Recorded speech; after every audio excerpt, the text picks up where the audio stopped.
इतिहास के पन्नों में एक सवाल हमेशा दफन रहा कि आखिर एक रक्षक योद्धा अछूत कैसे बन गया। समाज कहता है कि वे अपवित्र काम करते थे, इसलिए अछूत हुए। लेकिन डॉक्टर बाबा साहेब अंबेडकर इस झूठ की धज्जियां उड़ाते हुए एक ऐसा सच सामने लाते हैं। बाबा साहब बताते हैं कि अछूत बनने के पीछे दो मुख्य कारण थे।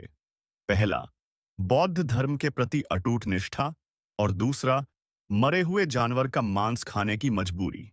एक समय था जब प्राचीन भारत में ब्राह्मण खुद पशु बलि देते थे और गो मांस खाते थे। वेदों में इसके प्रमाण आज भी मौजूद हैं। लेकिन फिर बुद्ध का उदय हुआ। बुद्ध ने अहिंसा का संदेश दिया और बलि प्रथा के खिलाफ आवाज उठाई। आम जनता बुद्ध की ओर खिंची चली गई।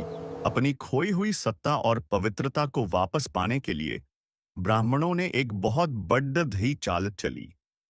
उन्होंने न केवल मांस खाना छोड़ दिया, बल्कि वे शाकाहार के इतने कट्टर समर्थक बन गए कि उन्होंने गाय को पवित्र घोषित कर दिया। यह बौद्धों से भी ज्यादा पवित्र दिखने की एक राजनीतिक होड़ है। अब बात आती है उन ब्रोकन मैन की, जो गांव के बाहर रहते थे।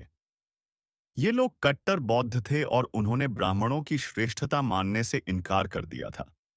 गांव के अंदर रहने वाले संपन्न लोगों ने तो गोमांस छोड़ दिया, लेकिन गांव के बाहर रहने वाले ये योद्धा गरीब थे।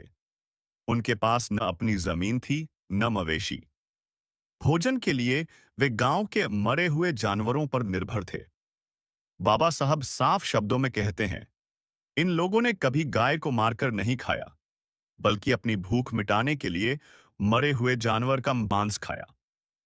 ब्राह्मणों ने इसी गरीबी और मजबूरी को अपना हथियार बना लिया।